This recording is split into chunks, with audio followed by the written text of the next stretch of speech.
Feel like say you don't even touch yourself. Before you know, music don't they move there, they don't enter that side. You know, that time it don't matter which political party where you did or the person where they support, it don't matter. So why it no fit be the same on election day? Why we no fit just go, jelly, go vote without throwing blow, throwing stone, carry stick, carry machete, curse everybody? So just remember, say, after all the political wahala and the brouhaha finish, we go still go back with the rock correct music together.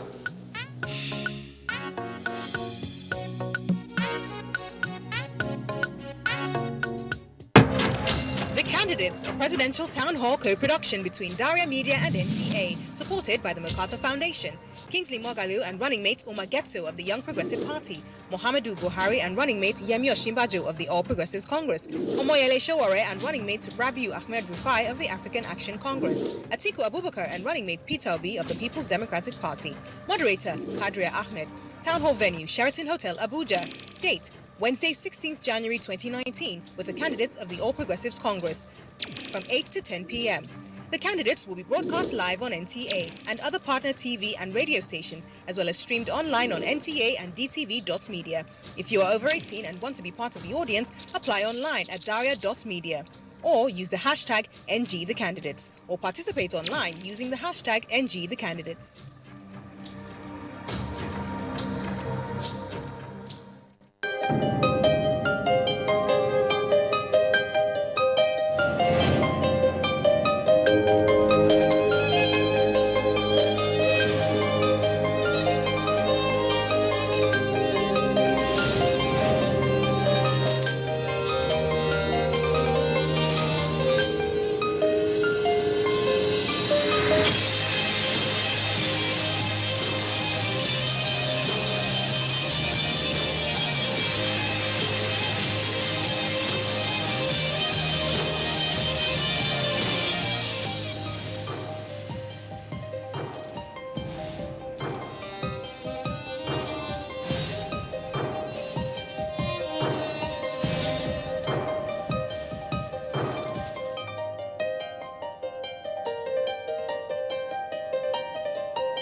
Candidates, a presidential town hall co-production between Daria Media and NTA, supported by the MacArthur Foundation. Kingsley Moghalu and running mate Umar Getso of the Young Progressive Party, Muhammadu Buhari and running mate Yemi Osinbajo of the All Progressives Congress, Omoyele Sowore and running mate Rabiu Ahmed Rufai of the African Action Congress, Atiku Abubakar and running mate Peter Obi of the People's Democratic Party. Moderator Kadria Ahmed. Town hall venue Sheraton Hotel, Abuja. Date Wednesday, 16th January 2019, with the candidates of the All Progressives Congress from 8 to 10 p.m. The candidates will be broadcast live on NTA and other partner TV and radio stations, as well as streamed online on NTA and DTV.media. If you are over 18 and want to be part of the audience, apply online at daria.media. Or use the hashtag NGTheCandidates, or participate online using the hashtag NGTheCandidates.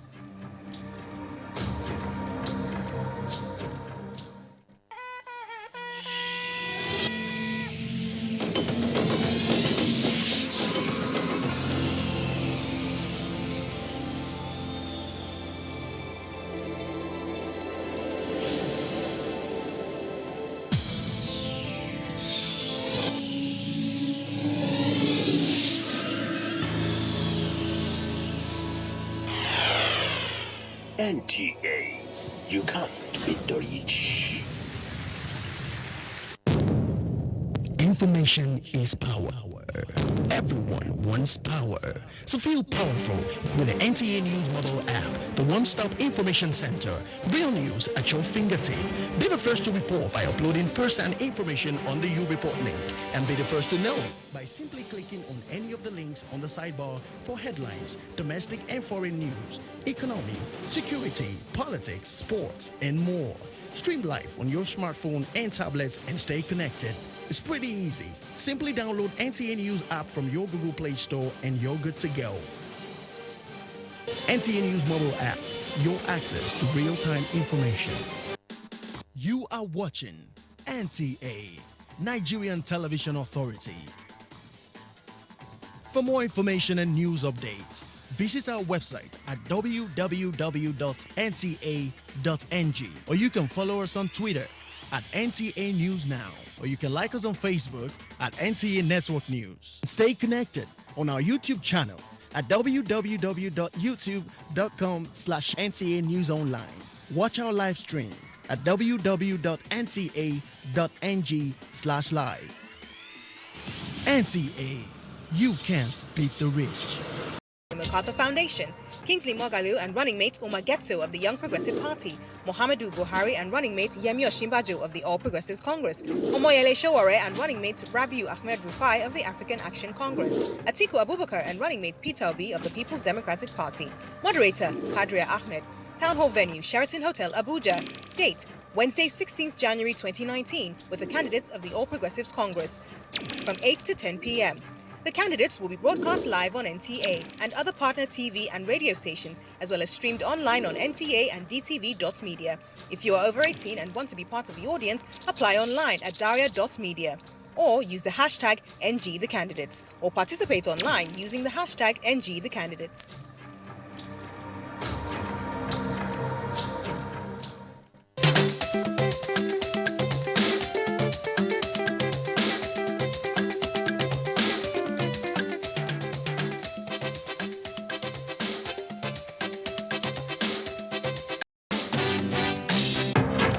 The Candidates, a presidential town hall co-production between Daria Media and NTA, supported by the MacArthur Foundation.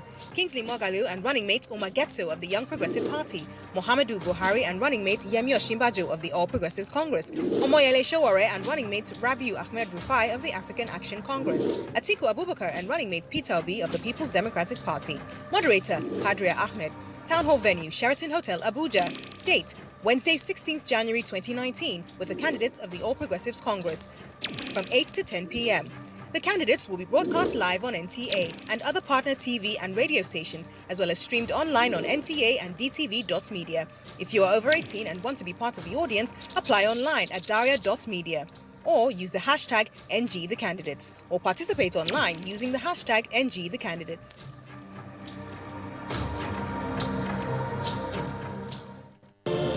These days, people get their news and information from more media sources than ever before. Some of the news and information given are fake, unverified, doctored, and manufactured to create confusion, stir disaffection, and cause disunity. Before you believe or share any news, ask yourself, is this... Mr. President, Nigerian, sir.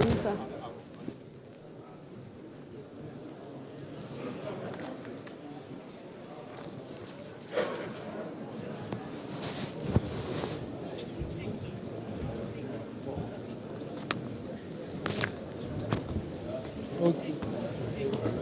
Yeah.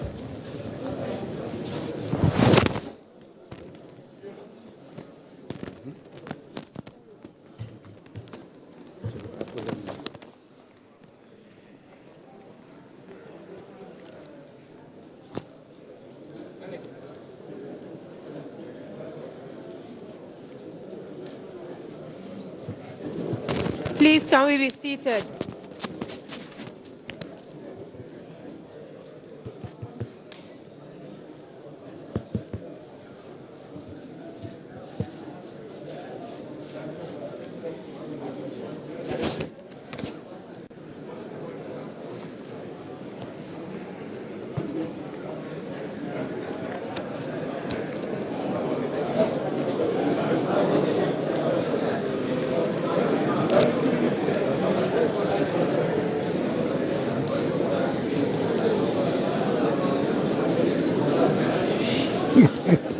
Hello.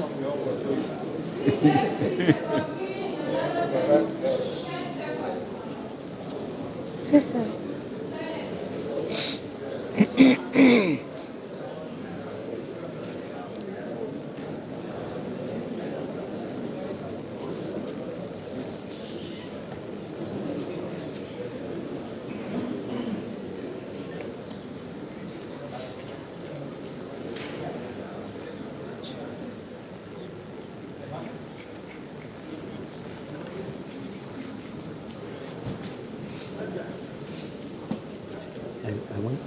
mentioned, sir, that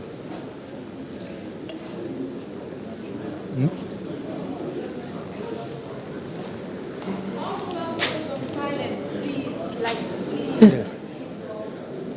in railway, I called on railway.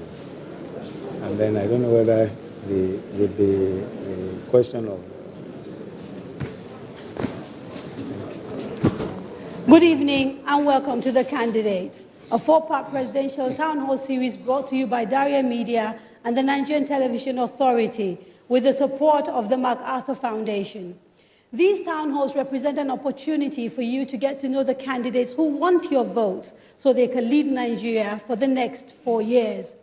We are live on the network service of the Nigerian Television Authority, on Wazobia Television, Orc TV, Plus TV, and Impact Africa Television. You can also hear this program on all Radio Nigeria stations across the country, and we are streaming live online at dtv.media and nta.ng live. Today, we are in conversation with the candidates of the ruling All Progressives Congress, the APC. Retired General Muhammadu Buhari was born on the 17th of December 1942 and is currently serving as the Commander-in-Chief of Nigerian Armed Forces and the President.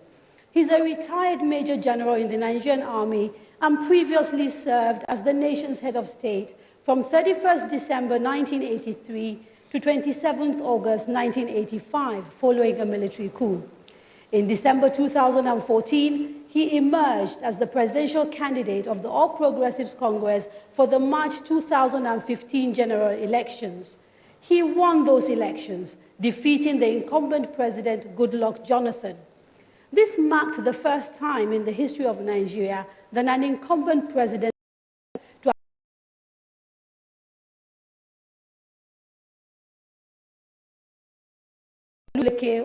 on Twitter at The Daria Media or NTA News Now, on Facebook at The Daria Media, on Instagram at Daria Media NG. Now, throughout these programs, these handles will scroll on your screen, and don't forget to use the hashtag #NGTheCandidates. Otherwise, your questions may get lost. Again, remember to tell your friends and family in the diaspora that they can watch this program online. We are streaming live on dtv.media and NTA NG Live. Now, let me turn to Mr. President and Mr. Vice President. You've been ruling Nigeria now for close to 3, almost 4 years. You want Nigerians to give you another opportunity to do another 4 years. Why? Well, I said it much earlier at our national executive committee of our party, that if my party recommends me to its executive, I will contest. And I did that to save time and wide discussions among members of the party. So those who felt very strongly about it, they left the party. And the party nominated me. Why? Is because I felt that the 3 fundamental objectives we campaigned on in 2015 are still relevant. And we want to remind Nigerians to see when we started, 2015, where we are now, what we have been able to do in between this time of 3.5 years with the resources and the time available to us. Thank you very much, Mr. President. Mr. Vice President, do you want to add a little bit more to tell us a little bit more about why you think the Nigerian public should nominate you and Mr. President again to serve for another 4 years? Yes, I think so. I think Mr. President has already pointed out that we campaigned on 3 fundamental issues, namely the economy, corruption, and the fight against corruption and security. And in those 3 respects, we believe that we have laid very strong foundations, and I very strongly believe that we are on to much more progress if given a second opportunity. I very strongly take the view that the period of 3.5 years in particular has been one where we have managed to turn around a lot of what was inherited in the previous 16 years. And the previous 16 years were, in my view, a period which a lot of revenue came in, but very little appeared to have been done. And we believe that the foundations we've laid in agriculture, foundations we've laid, and I'm sure Mr. President will elaborate on that as we go on, in infrastructure, the foundations we've laid there really deserve a second time for completion. But I'm sure we'll come around to those specific issues. Absolutely. But you talked about the three things that you fought the first elections with and which you think you've done well. So maybe if we could take them one by one and see whether we can have a conversation. Let's start with corruption, because that was a big thing that the president fought on.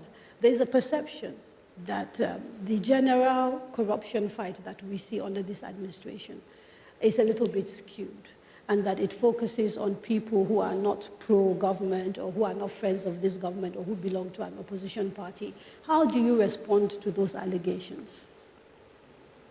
Which allegations? That your corruption fight focuses only on people who are opponents of the APC or who are not friends of the APC. Well, I think that's not a fair criticism or observation, because it's not backed by facts. I don't think there is anybody that has been pointed out as corrupt in the last dispensation, which we look the other direction. I think I can best illustrate my experiences on this.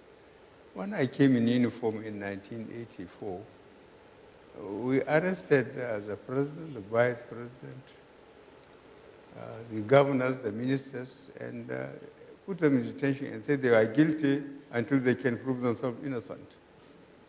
We put committees of investigation almost based on geopolitical zones.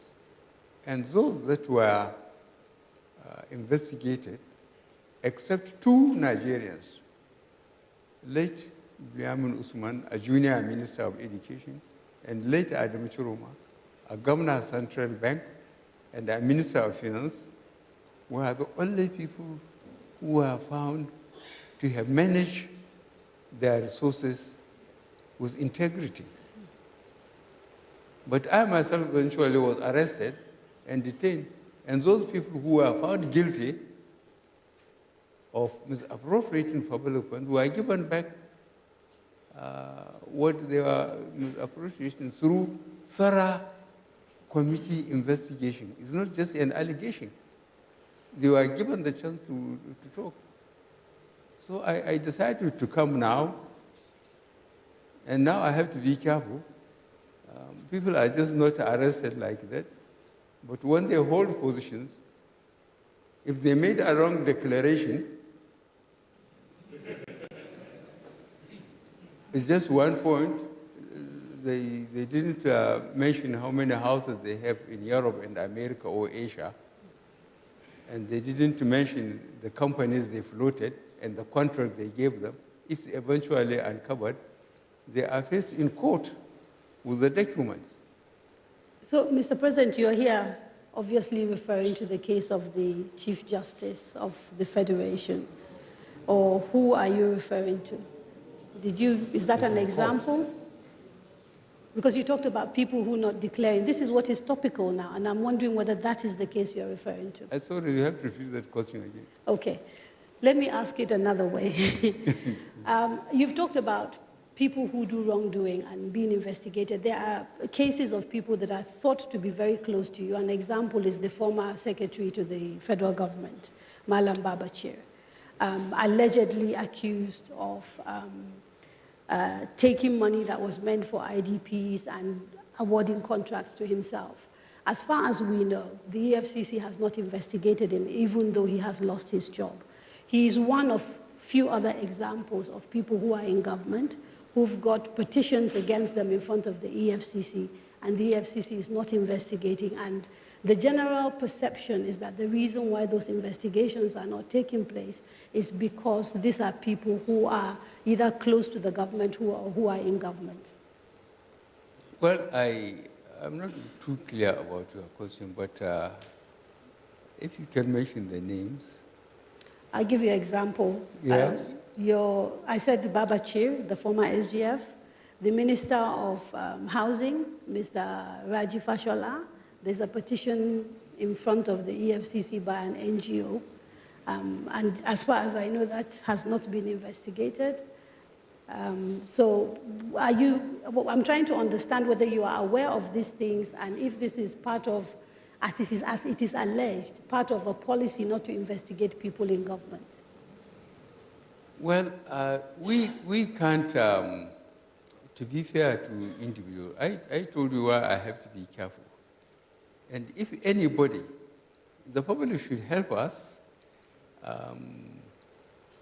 if there are strong allegations, and people backed it up by evidence, bank accounts, names of companies floated, contracts awarded, then we take them before the courts through EFCC and ICPC. And we have to trust the system and allow them to complete the investigation. If we just take people in, as we did during the military area, and lock them up, this system, the present system, multi-party democratic system, does not approve that. If you accuse any person, you have to produce the evidence in court for him to be prosecuted. So if there is strong allegation, the government may decide to ask people to go, like the former secretary to the government you mentioned. We ask him to go. But if anybody... But the question is, after asking him to go, how come he hasn't been prosecuted? Which is what Nigerians are wondering. If there was a strong enough evidence to ask him to go, it means there's an indication that maybe he did something wrong. Why hasn't he been presented before a court and charged with corrupt practices? It's still before. I think the matter is already before the EFCC. And I believe that, in fact, a directive has been issued regarding all persons who have cases before the EFCC. I'm sure that you will find that each and every person who has an allegation against them and has been duly investigated will be put on trial, without a doubt. Each person. Okay. Let me specifically come to you, because the National Assembly has also raised what they say are concerns about money that was misspent within the presidential unit on the Northeast. You chair that unit, and they say you basically appropriated money without going through due protocol. How do you respond to that allegation? No, I think the allegation was that some money which was approved for the emergency intervention in the Northeast was without appropriation. Yes. But that's not correct at all. And we pointed out very clearly to them that while I was acting president, the sums of money in question were duly appropriated. As a matter of fact, if they had looked, and we've shown all the evidence to them, and I do not think that we have since got a reply from them, what we were able to show them was very clearly this. The CBN, that's the Central Bank of Nigeria, controls the strategic reserves, agricultural strategic reserves.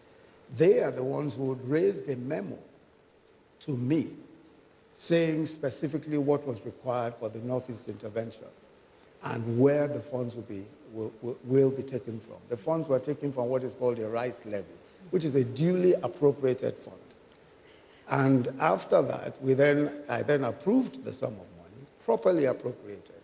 Are you at all concerned about some of the allegations raised about that, the spending with that particular fund and the way they are running the affairs of the agency? I'm not at all concerned about it. I believe that, unfortunately, a good part of that was politicized, and, allegations are flying here and there.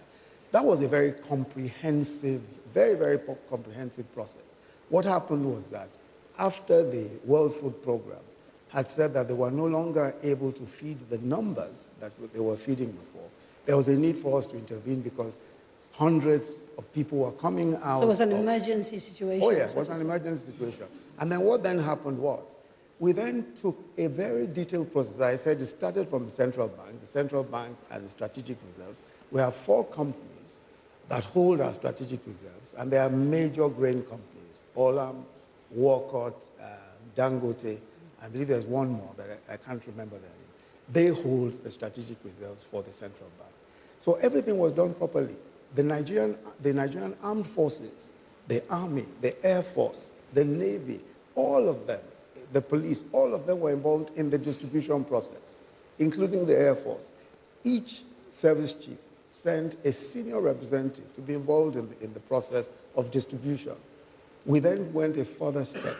We created an office in Maiduguri where we have a tracking device. We could actually see the buses, the trucks, as they went from point to point from our offices in Maiduguri. We then included members of the National Assembly from the Northeast Zone to ensure that they were carried along and they understood what exactly. So why do you think the National Assembly would make such a serious allegation? Well, the National Assembly, as you know, I think that what they were saying was, and the reason why they were saying whatever they said, it will be left to them. But I think that as far as we are concerned, we went through the appropriate process and we did the distribution appropriately. I don't know exactly. If you look at the entire report, the only line of that report where there was any kind of allegation, at least against me, was to say the money was not duly appropriated by the National Assembly. But we proved that that money was duly appropriated by the National Assembly, and there was no further allegation, as far as I could see, concerning my participation as acting president at the time. Now, the National Assembly, in talking about this, quoted Section 80, subsection 4, which basically says that you can't appropriate any money, whether it's from the consolidated account or anything considered public funds, without going to the National Assembly. And in their view, that process didn't take place. The point I'm making is that their view was absolutely wrong because it wasn't based on facts. We provided for them evidence that they obviously did not have at the time when they were making their conclusion. And that evidence was the fact that the Central Bank of Nigeria was the one that originated the memorandum from an appropriated fund. That fund is called the rice levy. The rice levy is a line item in our budget, so it's already appropriated by the National Assembly. Okay. So I think that they were wrong. Yeah, let's open up the conversation.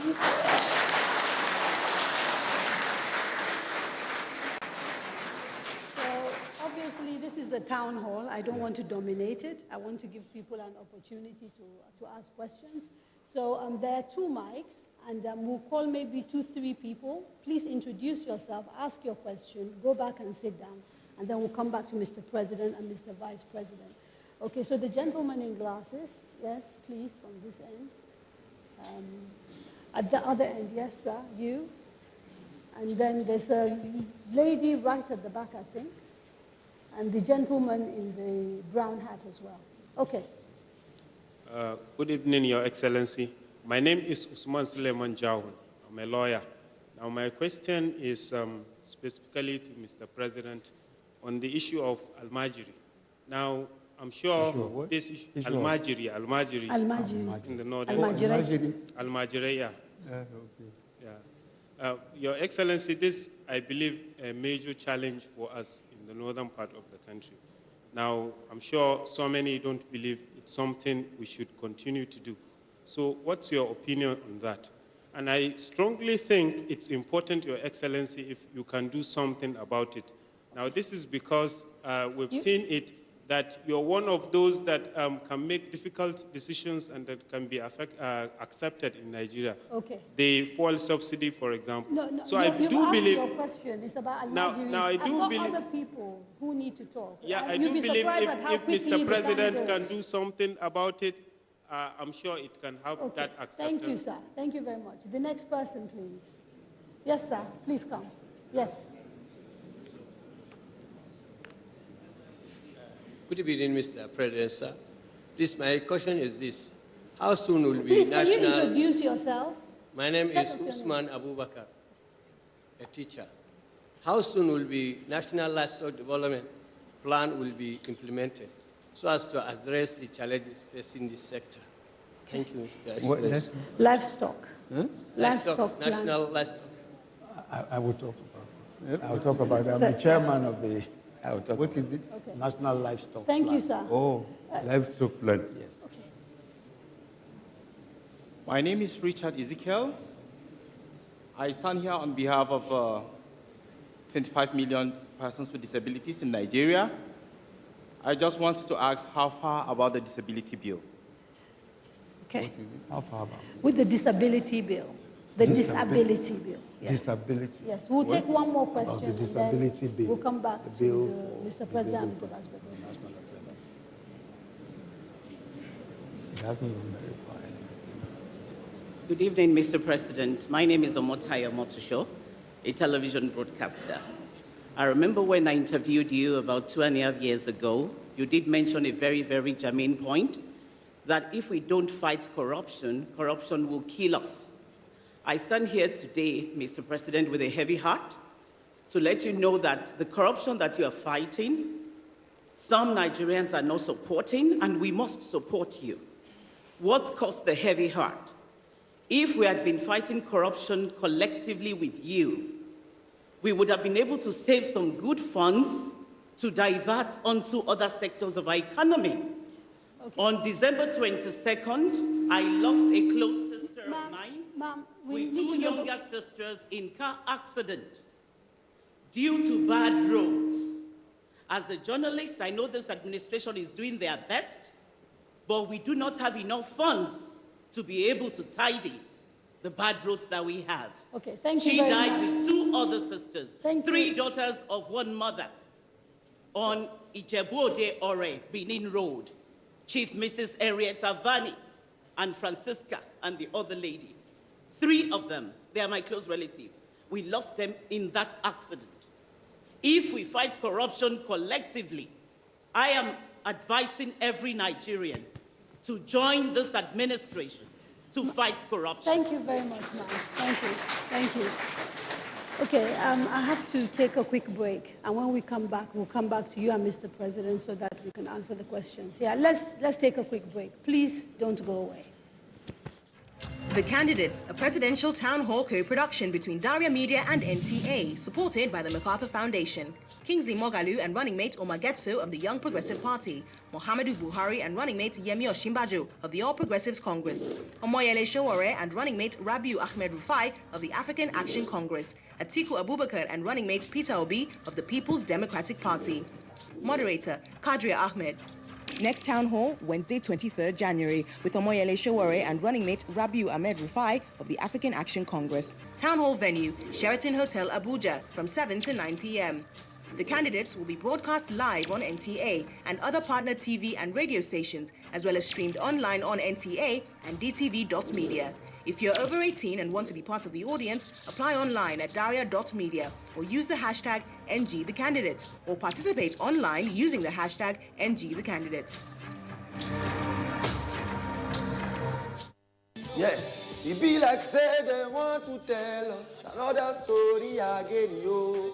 Now so, you know, say people they say I'm the superstar. But for me, the real superstars are those people where they go vote for the candidate of their choice without violence. So for these upcoming elections, be my superstar. Vote. No fights.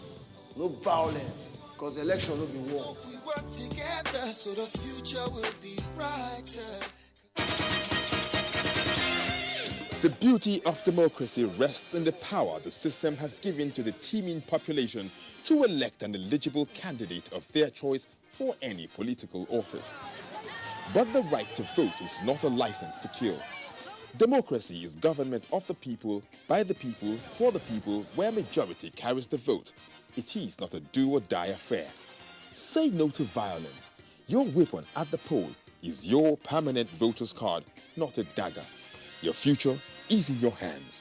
You have the right to leave. Don't cause trouble. Vote wisely. I see the wisdom in your eyes, Mama, and I feel the courage in your heart. You carry strength in your walk, Papa, and compassion in your touch. I see the love in your smile, my sister, and I hear the truth when you talk. You are a winner with your brain, my brother, and a healer with your soul. I see the future in your hands, Niger, when you register and vote. We get power inside us, my friend, but not be power for our fists. This is not power of how to use our head and come together. So stand up. Let us not sit down and look. To Baba say so. No sit down look. No sit down look. No sit down look. Make una no sit down look oh.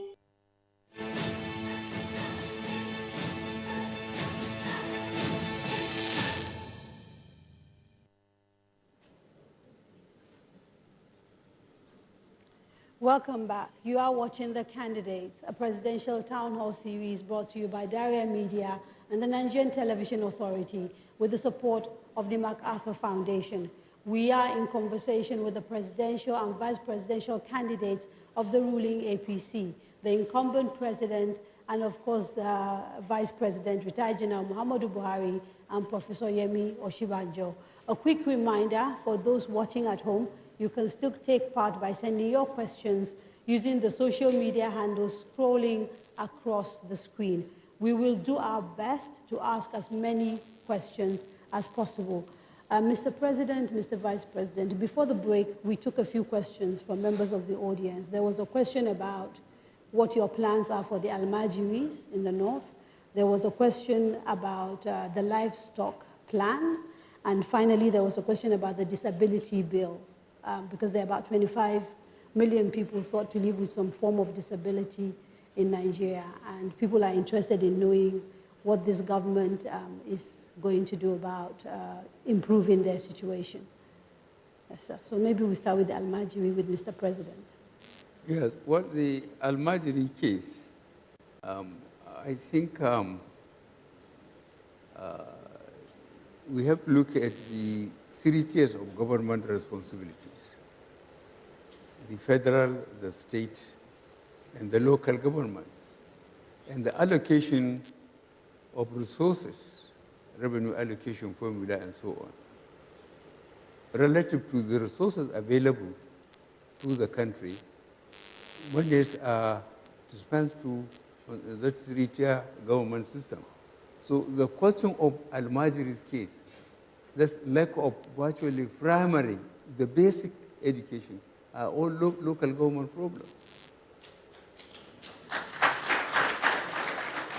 So even if the center has extra money, they wouldn't take it and build classrooms, equip them, employ qualified teachers from the federal revenue, while it is the duty of the local governments. If the local governments are not being given the money by the governors or by the state, then it's up to the local governments to come together and scream loud enough for Nigerians to hear them, so that there will be proper allocation of resources by the constitutional means. Mr. President, that's for the Almajiris. Yes, sir. Let me just ask a little follow-up questions regarding that. Part of the frustrations that some people have with the way Nigeria is structured is that we seem to have sometimes confusion. So technically, we'd sort of say something like primary education resides with local government, but then you have agencies like the Universal Basic Education Agency, which is a federal agency and which has some role to play in primary education. And part of this confusion is why people say, for example, we need to restructure and move some things from exclusive list, from concurrent list to the residual list. What are your thoughts regarding restructuring, particularly in relation to education? Well, my thought is that firstly, there must be a lot of education. And this I recommend should be led by the press to expose what the relationship, how effective the governments are spending to local governments monies, from the center. If that is not done, then it is very difficult for the federal government under this dispensation to enforce education at all levels by the respective states, either the state, the local governments, or the center itself. I will give, I think, some examples of this. In some of the investigations, it was uncovered that local government chairmen were made to sign for the money that are supposed to be their allocation, but they will only be given about 25% of the money. The rest will be taken by the governor. There are investigations in some of the states that are showing that. So I am expecting the press, on behalf of the people, to make an in-depth investigation and expose corrupt governors, and local government chairmen. Thank you, sir. Would you be willing to re-examine the UBEC funds? Because those reside with the federal government, and yet they are actually meant for primary education. So they are normally disbursed, I believe, by the federal government. Well, I think what has happened so far, anyway, with the UBEC, I think there are agencies of government, federal agencies, that in some senses support support local government and states. But the bulk, clearly, primary education, as Mr. President has said, lies squarely in the hands of local governments and all of that. But I think with UBEC, what happened with UBEC is that UBEC has an arrangement where they say if the state, if there's 20 million for a state, they'll say, well, the state should bring its own counterpart funding of a certain amount of money. It could be 20% or 25%. Now, that percentage is what the states ought to bring to the table before they have access to the UBEC fund. Most states never accessed the UBEC funds. They simply said they didn't have the counterpart funding. But what has happened? Don't you find that problematic, though? Excuse me. What has happened now? What has happened now is that from the Paris Club refunds that was given to the states, the federal government now paid off all of their counterpart funding. So all states can now access UBEC funds without any hindrance whatsoever. Okay. Now, the other questions are to do with disability and with the livestock plan. Yes. The livestock plan, I think... The disability? Yeah, okay, we'll start with disability. Yes, Mr. President. Well, I honestly cannot remember the plan being taken to the National Assembly and how much they have commented on it and sent it back to the center. It's the same thing with the disability bill. There are so much with the National Assembly. And unfortunately, as I mentioned, I expect, honestly, the elite, the press through the elite, to keep an eye on the activities, on the bills between the executive and the National Assembly. If the executive send a bill, they can hardly put it in the budget unless it is returned from the National Assembly with their comments or their recommendations. So we will find out what's happening with that bill with the National Assembly, and then maybe But we'll a come lot back to of that. time has been wasted. Right. Okay, Mr. President. Now, I'd like to do a little follow-up question regarding this livestock, because we got a question from a listener, and I'll try and dig up their name, where they were asking, how do you intend to bring a permanent stop to the difficulties and the conflict going on between farmers and herdsmen? I don't answer the question. No. Yeah, so the conflict, Raise your voice. the conflict between farmers And herdsmen, yes, and herders. Well, what happened started from Benue State was unfortunate. And we foresaw that. When I say we, I mean the federal government. And we asked the Minister of Agriculture and Rural Development to go to the archives and find out the gazettes from the First Republic, where those incredible leadership of the First Republic, there was cattle route, there was grazing areas. With limited resources, they put windmills, earth dams, and even veterinary clinics. But subsequent very important personalities encroached on the cattle routes, on the grazing areas.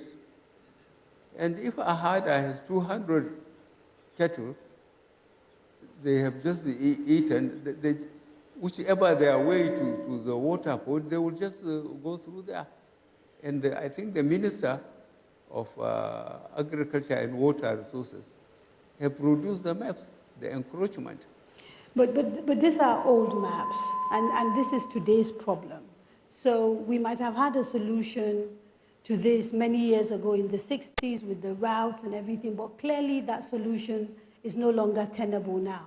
And so the issue is, these are urgent problems that we're facing now. People are dying, people are getting killed, conflict is breaking out.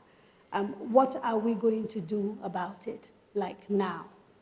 What we are doing about, we have already started. And we have to ask, especially the governors. The movement is from north to south, and it's quite predictable. After the harvest, you know, the cattle have to move southward for water and pasture. And then our borders, for example, between Lake Chad and Benin Republic, about 1,400 kilometers with Niger alone. And look at the Cameroon's one.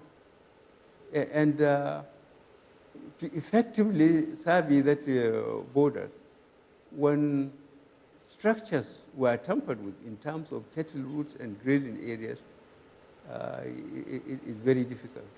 We have sent this in back through the Ministry of Agriculture and Rural Development to the governors so that we can create these corridors. But for a government like Benue government, when they said they have banned cattle rearing or they have banned grazing, we are in the same country. I expect our government to insist on the routes to be re-established in the grazing areas. But to say that cattle cannot move, it's very difficult. Benue is complaining, but I understand they are already in Bielsa. From there, are they going into the Atlantic? Okay, Mr. President, yeah, but can I just quickly, because you know, go on. Let me add a comment to that. Part of what, because when the matter was referred to the governors, I chaired the committee, the National Economic Council, and part of the plan that the National Economic Council laid out was called the Livestock Transformation Plan. All of the governors in the so-called frontline states were also involved in this. And I think that one of the very important points that emerged from the discussions at the National Economic Council was the fact that there was a need to ensure that we were able to create some access to places, to grazing areas. And I think that that's the point also that Mr. President is making, that in order to be, for instance, anywhere where cattle are, you must still have some kind of access, so that you then have an area where it could be a ranch, it could just be a place where you have earth dams, it could be a place where you just have water, where, you know, whatever it is. And we then agreed with the governors that, because federal government has no land, only state governments have land. We then agreed with the state governments that, okay, anyone that is willing, you will put together the resources. If private people want to put together the resources, they can build those areas. They could be called ranches or grazing areas, whatever you call them. And people will pay appropriate fees. The cattle raiders will pay appropriate fees, use the facilities, and go back whenever they want to go back. Because clearly, somebody has to bring those cattle to that point. And we tried to say that that was an interim phase, because as time goes on, you will eventually be able to stop grazing from one point to the other. But that will take time. Yeah, well, so the point is basically Mr. President himself owes, you know, cattle. Everybody knows. He's very proud of his cows in Daura and talks about them all the time. But the perception is that Mr. President is a little bit biased because these are his people that are involved, and that instead of facing the fact that in the 21st century there's really no room for the cattle rearing in the way we're doing it and coming up with modern ways of cattle rearing, we're trying to hold on to an old-fashioned way of rearing meat. No, but you pointed out already. Let me be Mr. President's counsel. You pointed out already that he has his cattle in a ranch, in a farm. You know, I don't think that's old-fashioned. That I think is that is current. That you have your somewhere. But I think that the matter really is one, as I said, that is within the province of the National Economic Council. And that's why the governors took it up. Because the federal government cannot determine what will happen in any state, because the states themselves pass laws on their land and the use of their land. We don't have land except federal land. So there's really no way that we can do much with that. And that's why we decided to hold the National Economic Council meetings, set up a committee on the livestock transformation plan, and we're working with the state governments. And many of the state governments have given land for purposes of ranching. They've given land for as grazing areas. We are building earth dams in many of the different states. And I'm the chairman of that particular committee. Now, the thing is this, though, when you think in terms of the problem that farmers and herders are going through, it's a problem that goes beyond the right of way, because obviously there's issues around climate change. And I am still a little bit confused about what the government policy is that underpins, you know, the way we deal with issues around climate, which are sort of the long-term things that you must look at if you have to come up with a solution that is going to last. I think that is precisely the point that is being made. That let me explain, perhaps I need to go into a bit more detail about the work of the National Economic Council on this livestock transformation plan. As I said, the reason why we had to constitute the governors where we had to constitute ourselves into a committee was precisely because we recognized that the reason why we have all these clashes between herdsmen and farmers is because of desertification. It's because of all of the conflicts over pasture and water. A lot of that is climate change related. Now, every state controls territory. Every state controls land. And under the Land Use Act, it is the state governor that has absolute control over the land of his state. It is the state governor that gives you permission, even the federal government. Whatever you want to do on their land, they must give you development control permit, even if it's on federal land, if you have any land that's federal. Now, that's why we sat with the state governors, and we decided that, look, this is an issue that's almost seasonal, and it's getting worse now because of desertification. Now there's some, especially coming from the Sahel. So I guess the question I was trying to ask was whether there's a policy around desertification and climate change and what the government is doing to mitigate these things. Of course. Of course, clearly there is.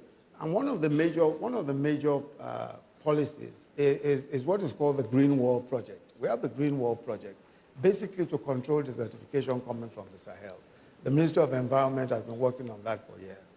Now, the other issue, of course, is that we're also cooperating with our neighbors on desertification issues. That's our neighbors in the northern part in North Africa.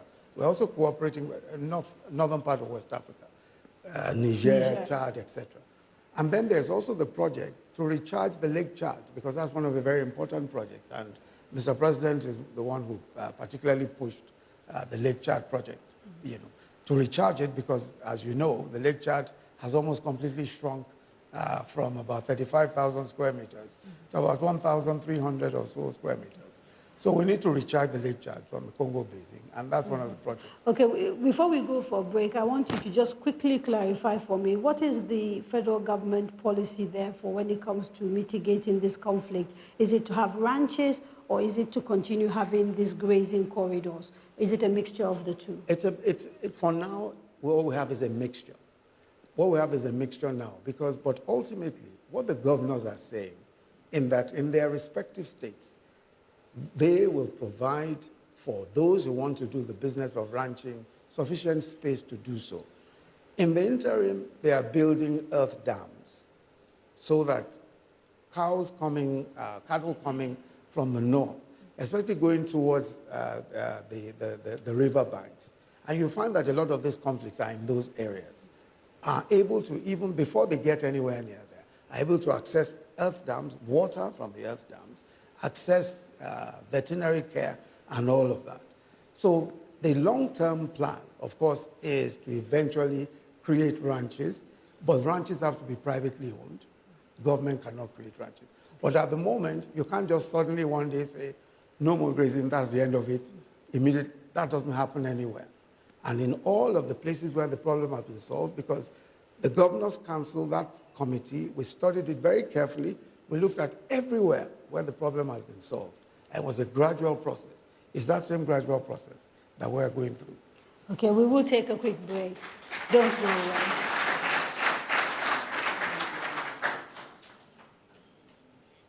A popular saying in Nigeria goes that at the time a cockerel matures, it begins to crow to tell the world the time of day.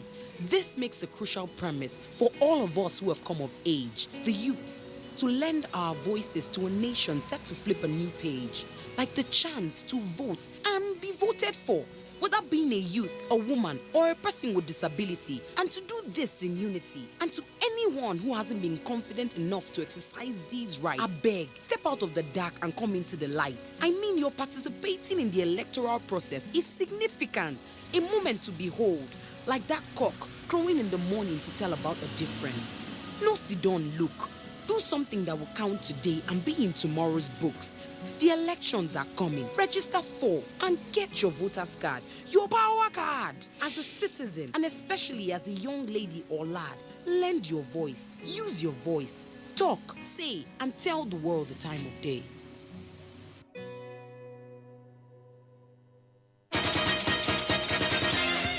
The beauty of democracy rests in the power the system has given to the teeming population to elect an eligible candidate of their choice for any political office.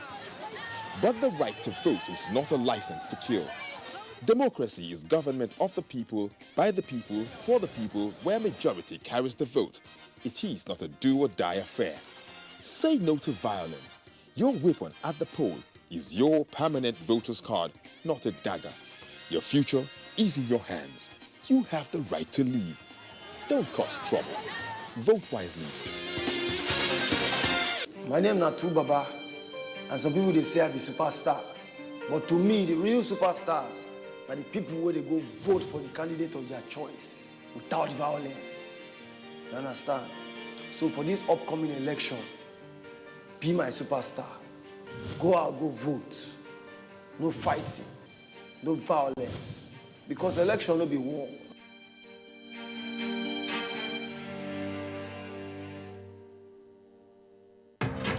The Candidates, a presidential town hall co-production between Daria Media and NTA, supported by the MacArthur Foundation. Kingsley Moghalu and running mate Omar Getso of the Young Progressive Party, Muhammadu Buhari and running mate Yemi Osinbajo of the All Progressives Congress, Omoyele Sowore and running mate Rabiu Ahmed Rufai of the African Action Congress, Atiku Abubakar and running mate Peter Obi of the People's Democratic Party. Moderator, Kadria Ahmed. Next town hall, Wednesday, 23rd January, with Omoyele Sowore and running mate Rabiu Ahmed Rufai of the African Action Congress. Town hall venue, Sheraton Hotel, Abuja, from 7 to 9 p.m. The candidates will be broadcast live on NTA and other partner TV and radio stations, as well as streamed online on NTA and dtv.media. If you're over 18 and want to be part of the audience, apply online at daria.media or use the hashtag NGTheCandidates or participate online using the hashtag NGTheCandidates.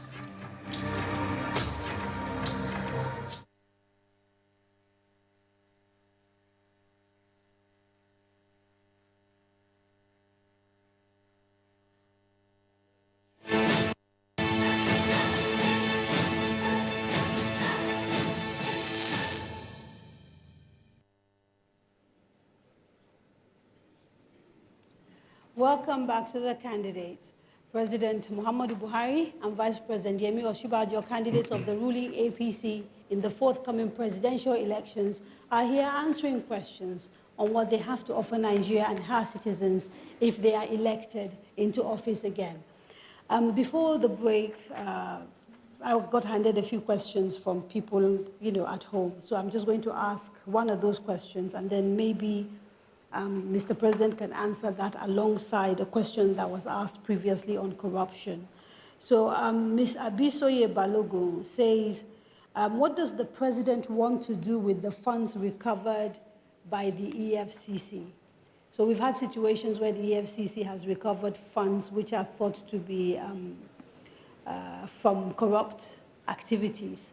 And so the question from someone at home is that, what are you planning to do with those funds? Well, I think the government made a statement on that. Firstly, by asking that there should be TSA, Treasury Single Account, so that all monies, either as revenue or from recovered from corrupt people, will go through one single account, so that it can be accounted for and how it is taken away. I think I have already made a statement on that issue, and what we are doing is that the extreme deficit in infrastructure, that money will be put, for the infrastructure, the roads, the rail, power, but it will go along with budgeting, which means initially the National Assembly, when they approve the budget, whatever deficit is likely to happen will be funded from that money. Mr. Vice President, as a lawyer, I'd like to actually ask you, because some people have actually suggested that where a forfeiture has happened without a conviction, it might be problematic spending that money. What is the legal position? Well, the legal position is that once there's a final forfeiture, the asset already belongs to the state. So frankly, I can't understand what sort of problem would arise so long as there has been a final forfeiture. Because we are having cases where people are not fully charged and no conviction has taken place, but they're being made to return money. Yes. So it's in those cases I'm talking about. Yes. Yeah. When a person returns, for example, we found cases where assets were returned, where houses were returned, or in some cases where there are houses and all of that. And what we do is that we advertise. We say, if this belongs to you and you have a legal claim to it, even if it was seized from you, if you have a legal claim, show the legal claim. Show that it was purchased by legal means and all that. If not, it will be forfeited to the state. There's a complete procedure of forfeiture, which is under the existing laws, the ICPC laws, the EFCC laws. There's a complete process. And those processes are what we follow very strictly.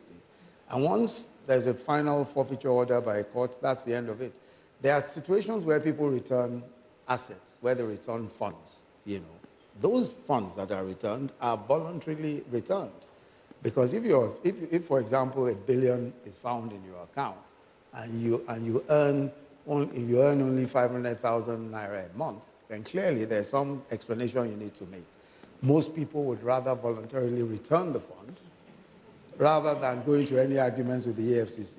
And in such cases, we simply forfeit. So what is the basis for deciding who you're going to prosecute and who you're going to just allow to just return funds? Because we've had a mixed bag.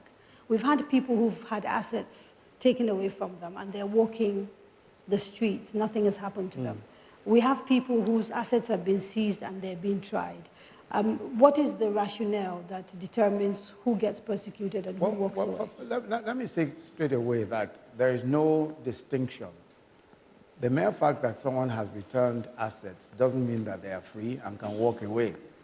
And there are so many people walking the streets who are on trial, by the way, because you are on bail almost within, days of your being brought before the court. So that's not the problem. What happens, though, is this. What a prosecutor does is to say, for example, that if you return money, I might decide as a prosecutor to make you a prosecution witness rather than be an accused person. If, for example, there's a fraud involving 5, 6 people, if you charge all of them, you're not going to find evidence because unless you get each of them to make a confessional statement, and the confessional statement only inculpates the person who has made that statement. So you must find 1 or 2 of them who will be able to give evidence. So you might say, okay, of these 6, I'm going to decide to make 2 of them who are probably, more or less guilty of the same offense or responsible for the same misconduct. But 1 or 2 of them will be prosecution witnesses. So that's really the way it goes. Okay. Let me bring Mr. President in because I want to switch gear a little bit and start talking about security, right? Mr. President, we've had people say that Boko Haram has been technically defeated. And yet a technically defeated Boko Haram is killing soldiers in the northeast. What is going wrong with your fight against Boko Haram? Well, I think the best people that really answer that question are people from the northeast. That means Yobe, Borno, Bauchi, Adamawa. You see, when this administration came in, Boko Haram was holding 17 local governments in the northeast. They are not holding any local government now. So they have resorted, to indoctrinating young people, especially girls, wrap them up with explosives and dispatch them to soft targets, churches, mosques, marketplaces, motor parks. But the best you can get about the performance of this administration vis-a-vis stopping that Boko Haram occupation of Nigeria is when you visit Maiduguri or beyond. People go back to the land they are farming. They go back to the office. They can drive from Maiduguri to Kano virtually any time of the day, which wasn't happening when we came in. And as I said, I still feel that you, the press, should do more research and not just going and staying in a hotel in Maiduguri. Try to go to Munguno and talk to the people. But there's no doubt, though, that we've seen an increase in attacks against the military in particular by Boko Haram. In the last 6 months, we've had 2 major military installations attacked and soldiers killed. Are you at all concerned with this focus or new focus that Boko Haram seems to have, which is basically targeting military targets and the success they've actually had in killing hundreds of soldiers in the last few months?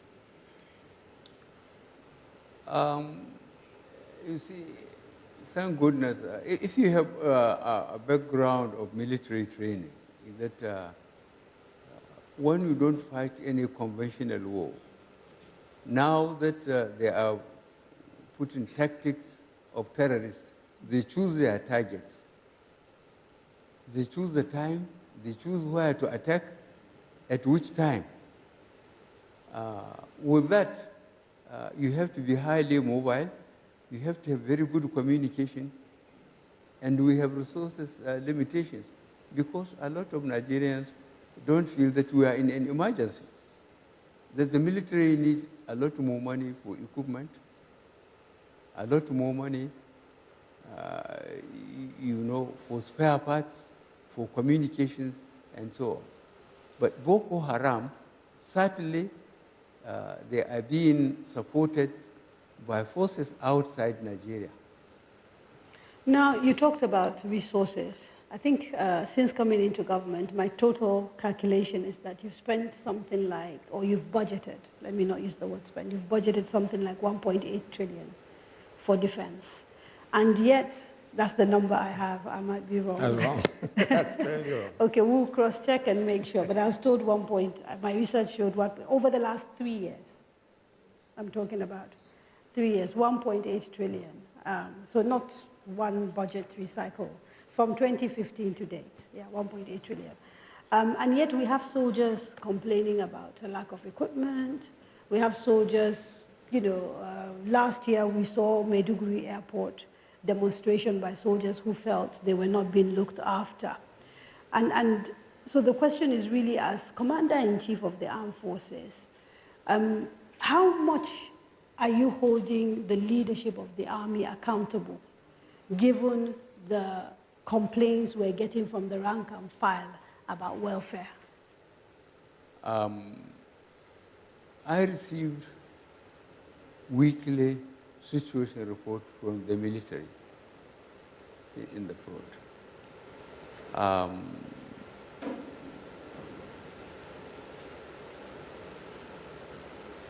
It's extremely difficult, to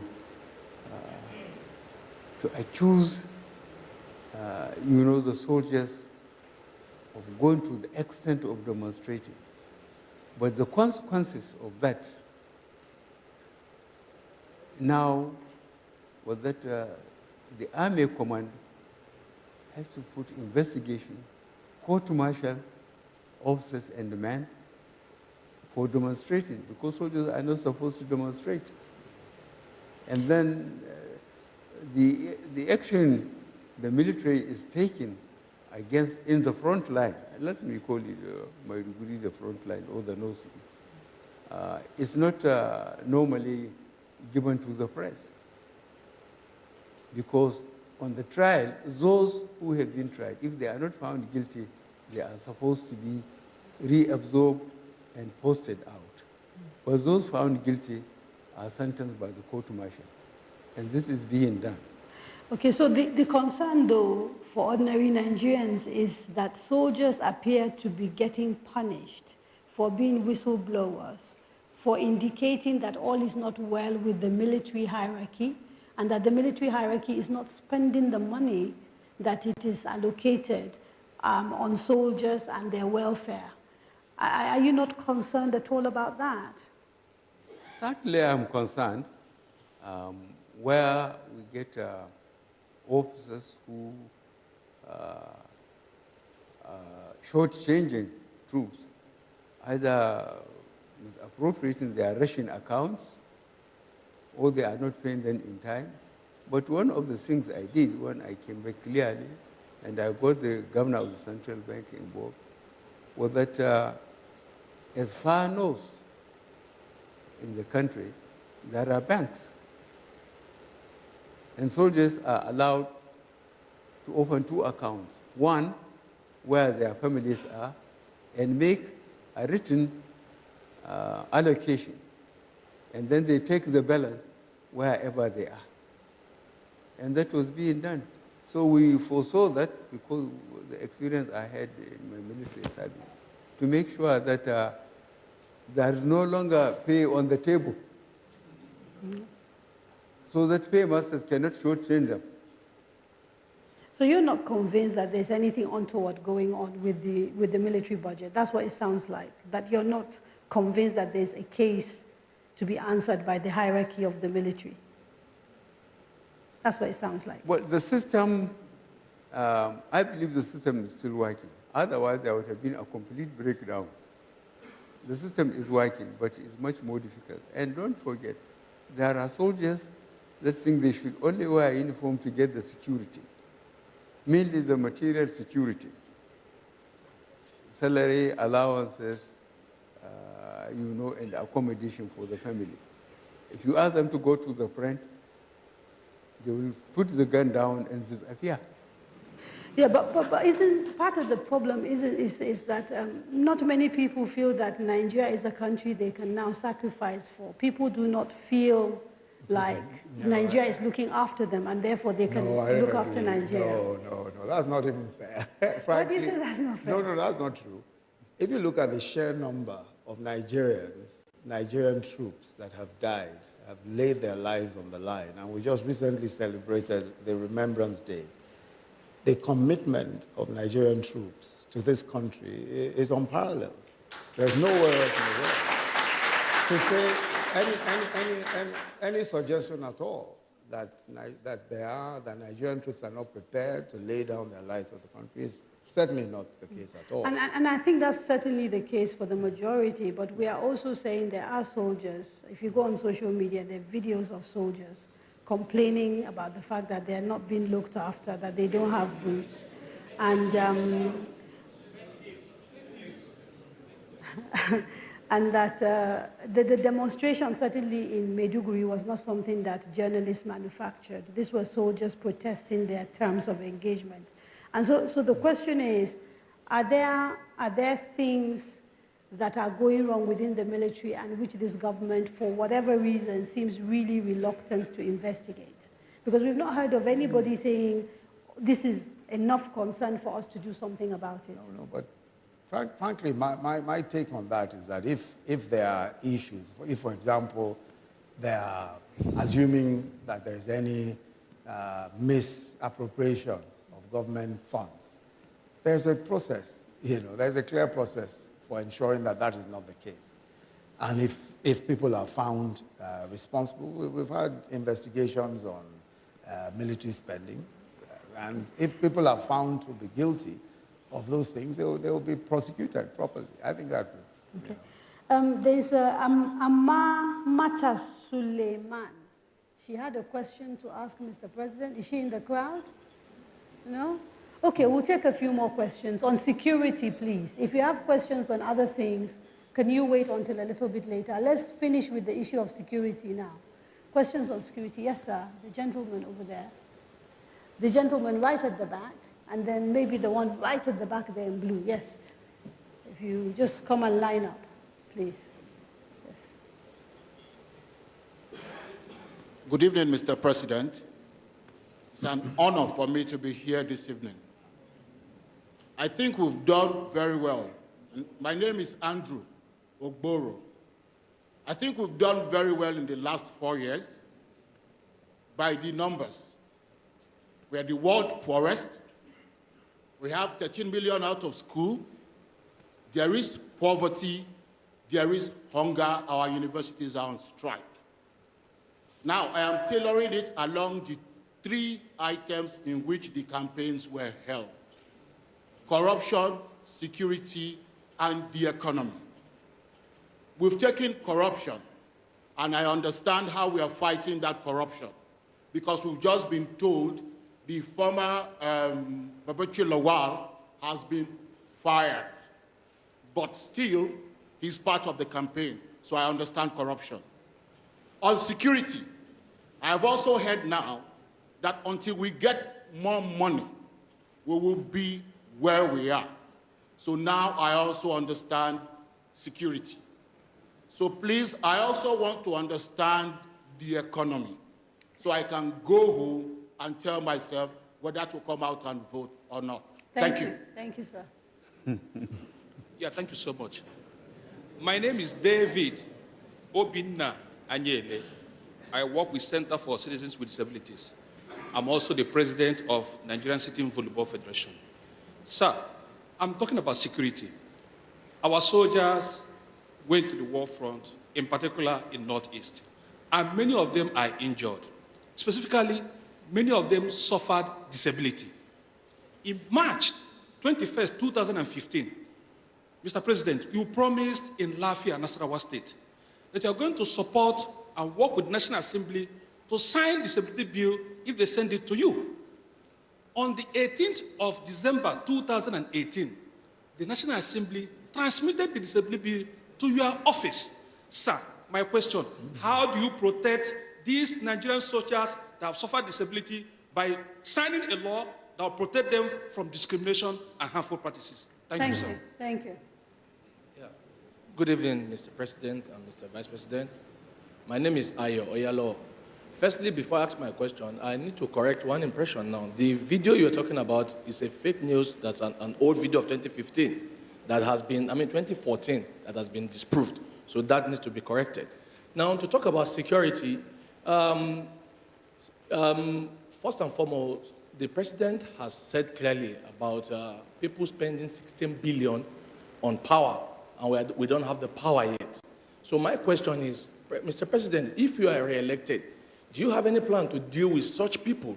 Because the truth is, if people continue to steal and they get away with it and nothing is done, then people will continue to steal. So what is your plan to deal with people who have stolen Nigeria patrimony and are still walking free if you come back? Thank you. I'd like to intervene. Yes. I'd like to intervene on the question that Mr. Oboru asked. Okay. Because it really has to do with the economy, the question of poverty and all of that, and where we are today, just so that Mr. Oboru can vote.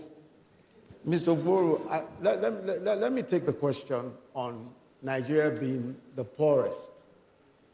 Now, if you look at the MBS figures, that's the Nigerian Bureau of Statistics figures, as of 2012, Nigeria had 112 million people in extreme poverty. 2012. If you look at the figures today, going by those same figures, they say about 86 million, but higher than India. Now let me explain, and let me put this in perspective. From 2010 to 2014, Nigeria earned the highest ever from oil revenues. In 4 years, Nigeria earned 383 billion. Yet, poverty figures went from about 82 million to 112 million in 2012, and the numbers continued. That's the reason why we had a poverty problem. Unfortunately, with the resources we had, poverty was not addressed. Poverty doesn't disappear overnight. When people are poor, they remain poor unless the government does something about it. Nothing was done, despite the highest revenues in our history. In 3 years of our own government, 3 years, 94 billion is what we made from oil revenues. Compare that to 383 billion. Oil at some point was 110 to 114, and we had poverty figures of 112. Now, what did we do from the point of view of the economy to alleviate poverty? We started the largest program for social investment in the history of this country. That's why we have the conditional cash transfers. We're giving the poorest people in our country today 5,000 naira every month. We are only able to give we're hoping we'll be able to give about 1 million to start with. But in order to prevent stark poverty and malnutrition, we're doing our homegrown school feeding. We're feeding 9.2 million children every single day in public primary schools. Aside from that, the trader money and market money that we're doing, the trader money and market money, these are loans to the poorest. And let me give you an example of the trader money. Trader money, we're doing... Yes. About the fact, can you hear me now? Yes. You talked about the 2012 figures of poverty, how it's 100. So what has happened in the world is that it used to be that extreme poverty was measured at people who live on less than $1 a day. It's now less than $2 a day. And maybe that might explain the differences in the numbers that you've quoted. No. I'm not even quoting those numbers to show that what I'm merely saying is not that poverty has reduced considerably. No. It seems to have increased. I'm saying that what has happened now is that we're dealing with the issue of poverty. We're now dealing with it. When we earned money, when we earned a lot of money, there was no program. The program that was in place, the Sure P program, who can point to a sensible beneficiary? Who can point to a credible Sure P program that alleviated poverty? Who can? Let me finish the point that I'm making. Now, with the trader money, for example, I'll give you just one example. We're giving 2 million market women. We're giving 2 million of them loans starting with 10,000 naira. These are petty traders. Some of them, their inventory is not more than 2,000 naira. We give them 10,000 naira.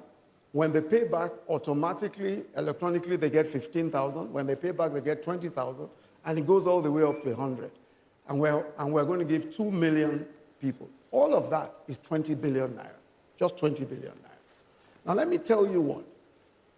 There was a government in this country where $292 million US was withdrawn weeks to the elections. Weeks to the elections. Another 40 billion was withdrawn weeks to the election. We have all the evidence. We've shown the evidence. Poverty at that time was still at 112. Today we're spending a mere 20 billion for 2 million people. If you calculate just $100 million, that today's money is 36 billion naira. If they had spent that 36 billion naira, more people would have moved out of poverty before we took office in 2015. Okay, let us not talk. So when we talk about poverty today, you can't. India had a plan to get its people out of poverty. That's how come India has even overtaken us. The first plan to get people out of poverty, a credible plan, is what we have in place. We're spending 500 billion. We're spending 500 billion in our budget. Poverty doesn't disappear. You've got to deal with it. And that's exactly what we're doing. We are dealing with it on a daily basis. We have a credible program. We're ensuring that that program works. And that's how it's done. Okay. All of today, isn't it incredible? And Mr. Oboru, you too should find it completely incredible that people who squandered the kind of money, when oil was $100 a barrel, poverty was at 112 million extremely poor. Those same people today come and ask the sorts of questions and say, oh, but we're still poor. We're poor because nobody took the trouble to get people out of poverty. Okay. And that's what we're doing today.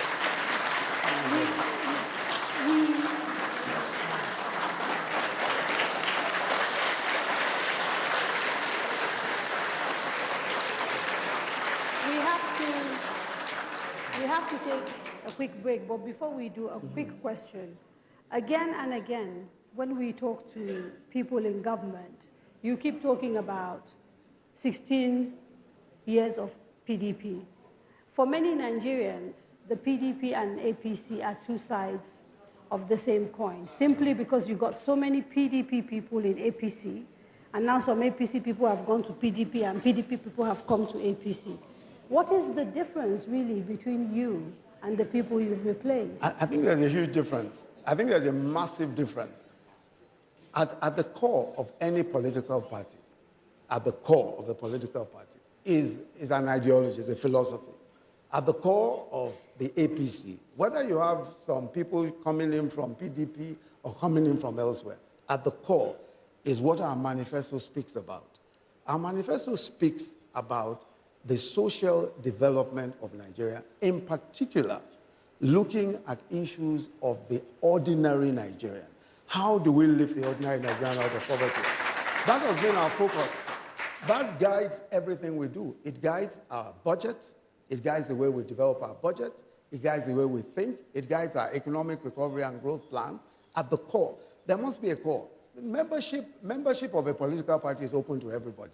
People are going to come from anywhere, but you must have a core belief. And we have a core belief. That core belief is what has seen us doing our social investment program, is what has seen us investing in infrastructure, despite earning 60% less than previous governments. Okay. We're investing the largest amount of money ever in the history of this country in infrastructure.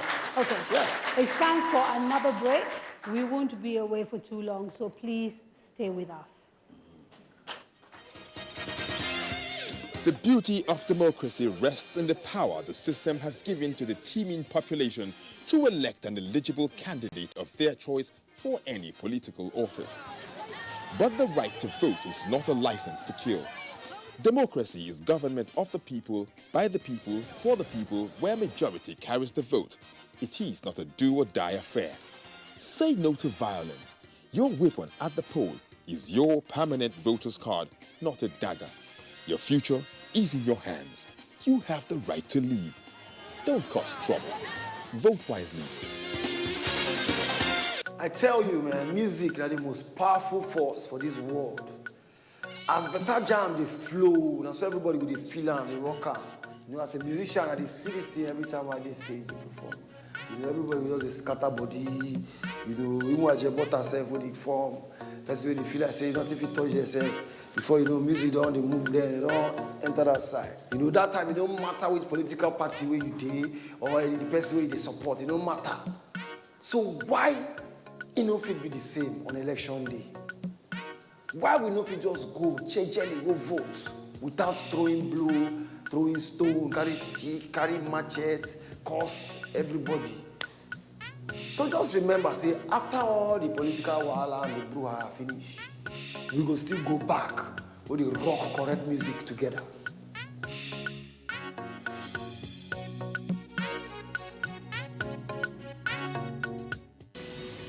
A popular saying in Nigeria goes that at a time a cockerel matures, it begins to crow to tell the world the time of day.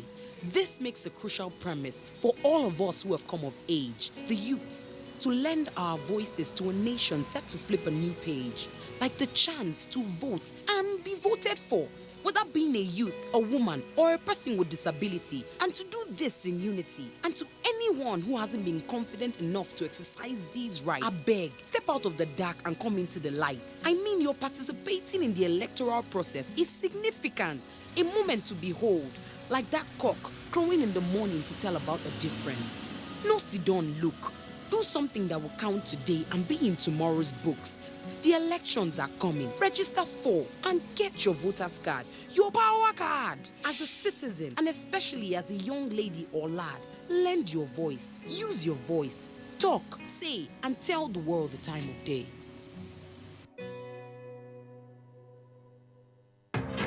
The Candidates, a presidential town hall co-production between Daria Media and NTA, supported by the MacArthur Foundation. Kingsley Moghalu and running mate Omar Getso of the Young Progressive Party, Muhammadu Buhari and running mate Yemi Osinbajo of the All Progressives Congress, Omoyele Sowore and running mate Rabiu Ahmed Rufai of the African Action Congress, Atiku Abubakar and running mate Peter Obi of the People's Democratic Party. Moderator Kadria Ahmed. Next town hall, Wednesday, 23rd January, with Omoyele Sowore and running mate Rabiu Ahmed Rufai of the African Action Congress. Town hall venue, Sheraton Hotel, Abuja, from 7 to 9 p.m. The candidates will be broadcast live on NTA and other partner TV and radio stations, as well as streamed online on NTA and dtv.media. If you're over 18 and want to be part of the audience, apply online at daria.media or use the hashtag NGTheCandidates or participate online using the hashtag NGTheCandidates.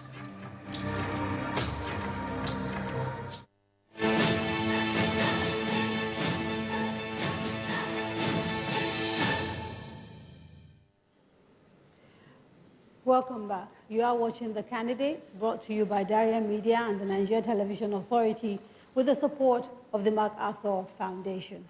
We've got a number of questions, Mr. President, so I'll read a few and then come back to you. There was a question that we didn't get to addressing, which was on whether you have any special plans different to the plans you have now to deal with people who are corrupt and are walking around freely if you are elected into office. There was the issue of the connection between corruption and infrastructure. I don't know if you want to talk to that. And I'm going to ask two more questions, and then we'll take them together. The gentleman or lady who wrote this didn't say their name, but they said that there are some categories of military retirees who fought on the Nigerian side during the Biafran War and are yet to get any form of pension because they didn't complete the number of years to be entitled to pension, whereas their counterparts who fought on the Biafran side against Nigeria are receiving pensions because they were pardoned. Is there any plan to address this? And then the final question, because we're talking about corruption again, why has your government remained silent about the corruption allegations against the governor of Kano State, Abdullahi Ganduje? And why have we even seen you standing next to him at a rally? So, 3 questions. These are all directed at Mr. President. It's to me. So corruption, yes, let me recap again just to remind you. The first is corruption and infrastructure. Yes, well, fighting corruption, I think I have already made a comment on that much earlier on. But the important thing is that you cannot catch Nigerian on paper because we have got all the regulations laid down in the ministries, in the parastatals themselves, government offices. So it's a question of effective supervision. Effective supervision using the accountant general, the auditor general, to make sure that budgets are studied and then accounts, are checked and making sure that those who mismanage public funds are punished. I think this government, as I said about a week ago, I will have to ask EFCC and ICPC to make a comprehensive, submission to the public about what has been recovered and from whom. People are voluntarily bringing money, and we are seeking the cooperation of the United States and Europe to please help us recover assets from those countries. These are quite detailed and are documented, and I think we have to, it's high time we go to public with it to show that how much is recovered. And with TSA, that amount of money, nobody can remove them unless we do it through the budget and through the office of the president. So in other words, Mr. President, the questionnaire was trying to find out whether you would do anything new. You're saying you're going to carry on with the same strategy if you are re-elected in terms of the fight against corruption. Because I think the questionnaire was trying to find out if you had other plans in addition to what you're doing now, if you come back as president. Okay, so the questionnaire was trying to find out if in addition to what you are doing today, to fight corruption, there are plans to do more if you are elected into office again, or whether it's going to be more of the same strategy. I think that is quite obvious. Okay. As I said, we are following a tedious way of doing it. We have to go through the documents. We are lucky the banks are cooperating, and we go and find out people who were living beyond their means, or where contracts were given for projects and they were not executed or are not executed according to signed agreements on specifications and so on. And that takes time because what we found out is a nasty process. You get a determined Nigerian patriotic, pass through university, this is NYSC. If he served 5 years under a crook, he eventually becomes a crook. And we cut the top, we removed permanent secretary, we removed some directors, but these people that are coming up, some of them were involved in mismanagement of resources. I find this problem extremely difficult, and we have got the legal problem, unless You have got your documents through the banks, through companies, and you take them to the court, you are not going to get any decision. So you're sounding as if you're a little bit frustrated at the slow pace of what you see as your fight against corruption. You said? Are you getting a little bit frustrated by the slow pace of the fight? I can't afford to get frustrated.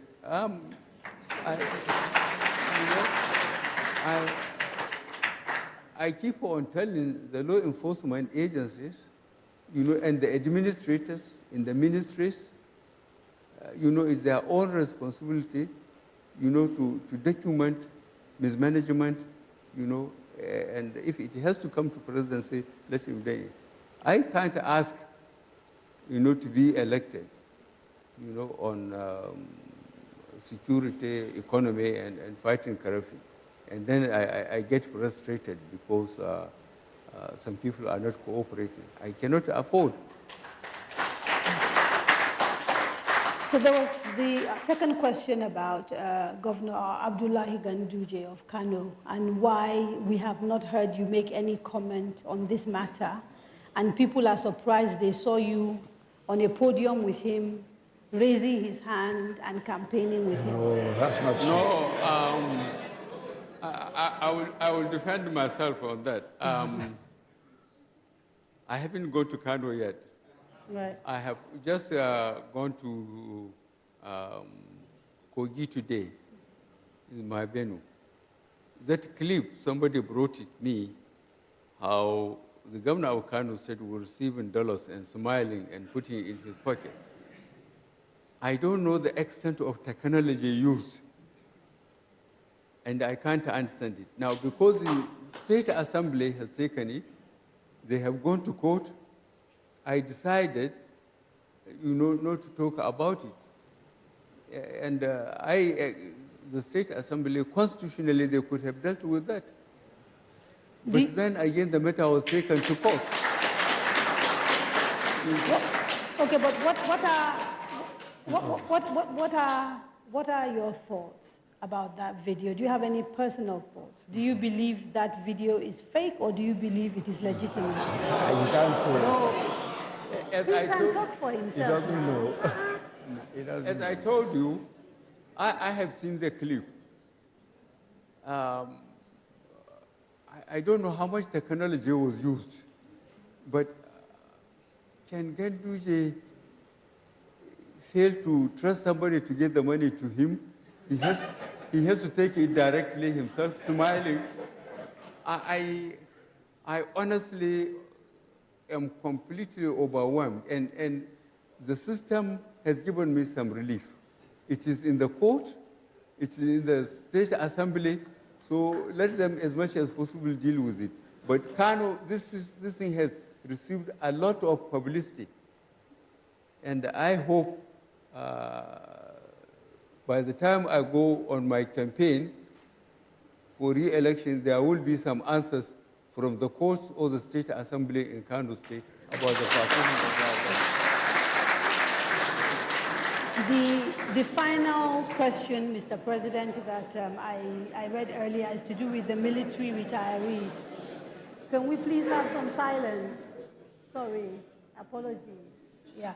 So the question on military retirees who fought on the side of Nigeria but who didn't serve the requisite number of years and so are not receiving pensions, even though their counterparts, the same story, but they served on the side of Biafra, got pardoned and therefore are able to access pension. Do you have any plans for those Nigerian soldiers and how to help them access their pension? We are extremely concerned about the morale of not only soldiers, but retired people.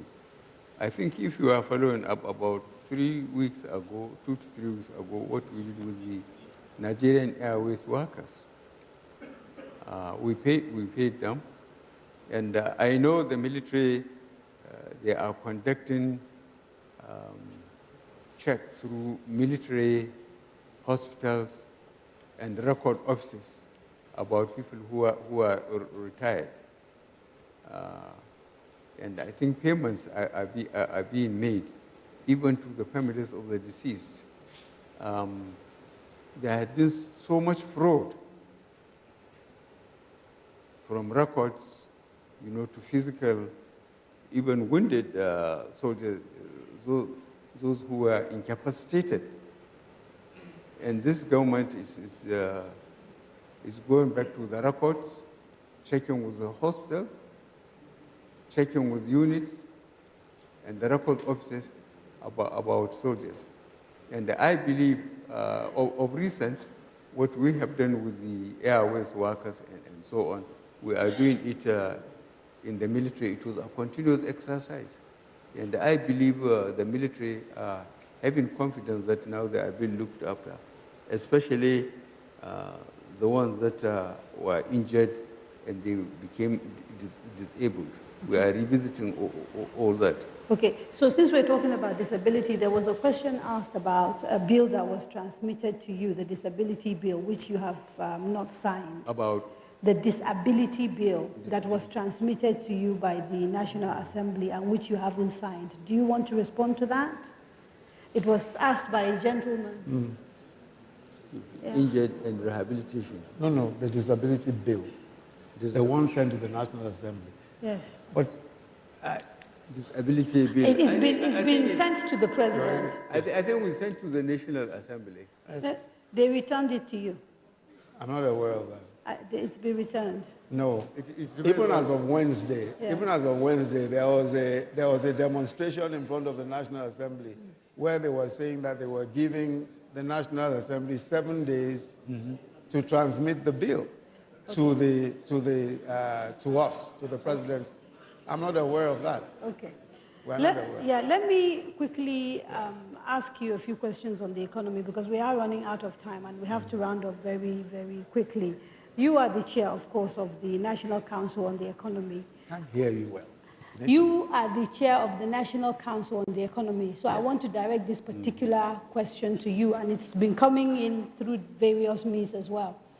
When you came into government in 2015, you essentially came into office and there was an economy that was growing. Not long after that, we entered negative growth and then recession.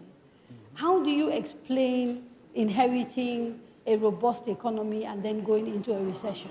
Well, I think it's a very good question. But let me tell you, first of all, that as of 2013, the Minister of Finance, Ngozi Okonjo-Iweala, the then Minister of Finance, had already indicated clearly that the country was going into a recession. As of 2014, we were already going into about 3% growth, 4% as of 2015. As of the time when we took over office, it was very clear the direction that the economy of the country was going. At that time, we had external reserves of about $28 billion, when we were at the time earning between $100 and $114 a barrel. If you look at the figures, if you look at the growth figures were actually declining as of 2014, 2015. So it wasn't a question of the growth figures going up as of 2015 when we took over office. As a matter of fact, it was in decline.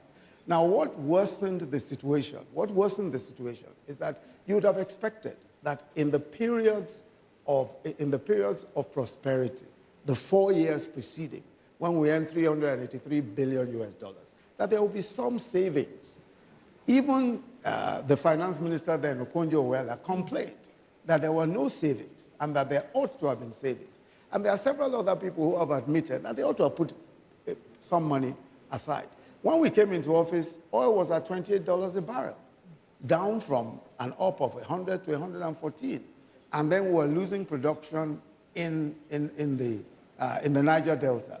We were losing up to 1 million barrels a day. So we were in a situation where the economy was already on a downward slide, no savings whatsoever. We were losing on production. So clearly, I mean, for a country that was solely earning money from oil, and when your oil is down to $28 a barrel, you are not producing up to 1 million, clearly you are going to enter into a recession. Those are valid points to make, but the argument has been that we kind of knew it was coming, and our way of handling it, particularly the confusing policies of the CBN at the time, eroded the CBN, eroded confidence, and so led to capital flight and a whole bunch of other issues, thereby making a bad situation much worse. You take no responsibility at all. I don't agree with you. I don't agree with you. You see, the point of the matter is that it's easy to advance a point of view and say that that point of view is responsible for what we saw. And the point I was making to you is that there was a steady decline. Obviously, if the CBN took the view, for example, that at $28 billion in our external reserves, we have to rationalize foreign exchange in order to ensure that only those things that we needed could be imported. That's the point of view that they took. I think that whichever way you chose to slice it, we probably would have ended up in much the same place. What we did in order to be able to improve our circumstances was first to say, for agriculture, we decided that, look, from importing $5 million of rice every single day, we want to be self-sufficient in rice. So today, we're practically self-sufficient in rice. We're importing only 2% of what we used to import as of 2014. And we've saved so far $24 billion. Just give me a second. Okay. Compared to 2014, when we were earning $100 to $114 a barrel on oil, with $28 billion in foreign reserve, we have foreign reserve today in excess of $40 billion, earning 60% less. So I think we deserve, to a certain extent, we deserve, some bit of accolades for that. Just two quick questions.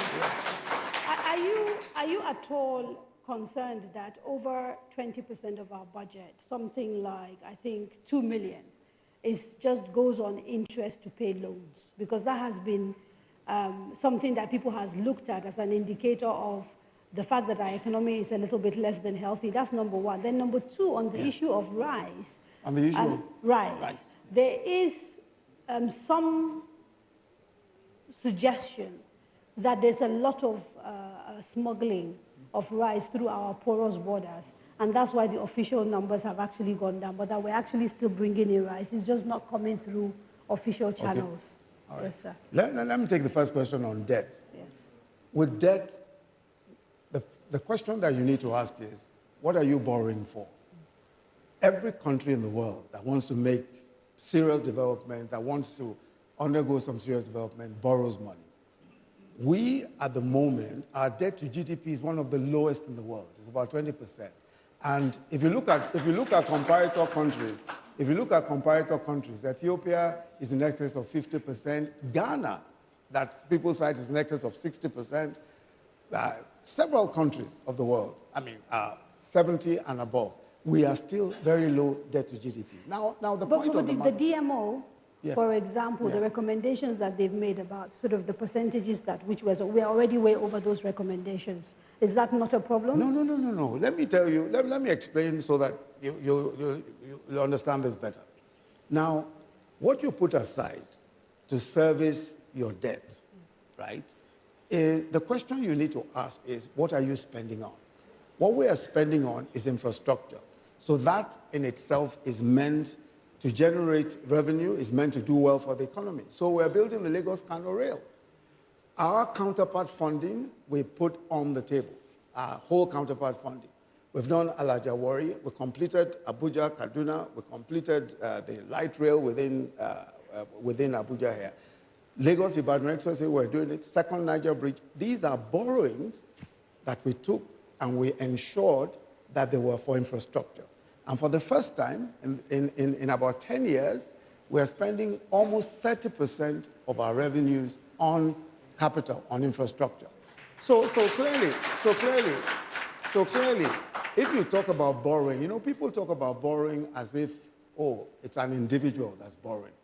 A government, a country, borrows and uses, what a country does is that you need to use your GDP. You need to consider what your GDP is. The problem that we sometimes have is what is called revenue, debt to revenue. In other words, we are not making enough money from revenues. In other words, from taxes, we are not getting enough money. It is higher than ever before, as you've seen from the figures. From oil, we should be earning more. From other sources, we should be earning more.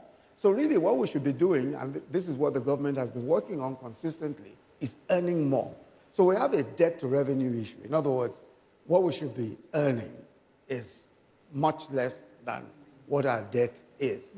But fortunately for us, most of our debt is local. Most of our debt is Naira because it's in treasury bills and all that. So we are not in any kind of danger, and we are borrowing right. We are borrowing for the right things. Okay. We are borrowing for infrastructure. Well, we have very little time, so I'm going to ask Mr. President one question and then ask the two of you a single question. So, Mr. President, there has been a lot of speculation around your health. And the concern is that if you come and win a second term of office, whether you will be healthy enough to run. Are you okay? Will you be able to contest and run for office? That's number one. And the final question, and it's to the both of you, if you lose elections, will you accept and go back? If what? If you lose elections, will you accept the results? Well, that sounds like if impossible. I think we have made our case, and I hope you will have time to watch my visits to Bauchi, to Kogi, and try and watch the other visits to the states, and then see whether I'm fit or not. The way I go around the stadium and respond to the cheers of voters and explain our position and explain to them where we found the country when we came 2015, where we are now, what we were able to do in between with the resources available to us. And I'm very, very satisfied with the reaction from the real voters.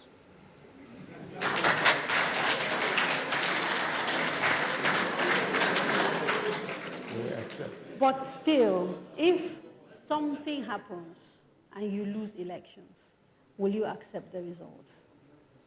That wouldn't be the first time I lose the election. Don't forget. Don't forget. I tried 2003, and I was in court for 30 months. 2007, I was in court for 18 months. 2011, I was in court for 8 months. And I went up to Supreme Court. The third time, I said, God day. And the fourth time, God and technology came in. The PVC and card readers, you know, the opposition took it for granted. Before, what they used to do, sit down, look at constituencies or states, allot marks or allot seats in constituencies, and they say anybody who disagrees should go to court. Now, most of my voters are looking for the next meal. Where do they get money to go to court? So they say, God day. And eventually, God day. Thank you. Thank you very much, Mr. President. Thank you very much, Mr. Vice President. Sadly, we have run out of time, and we have to leave it here. I'd like to thank Mr. President again and Mr. Vice President for making themselves available for this program. The next edition of the candidates will take place, God willing, in exactly 7 days, from 7 to 9 p.m. It will be a live show once more, and we'll be talking to the presidential and vice presidential candidates of the African Action Congress, Mr. Omoyele Sowore and Mr. Ahmed Rufai. Please join us. Until then, on behalf of the team at Daria Media, the Nigeria Television Authority, the MacArthur Foundation, and all of our other partners, we thank you for watching. Have a very good evening.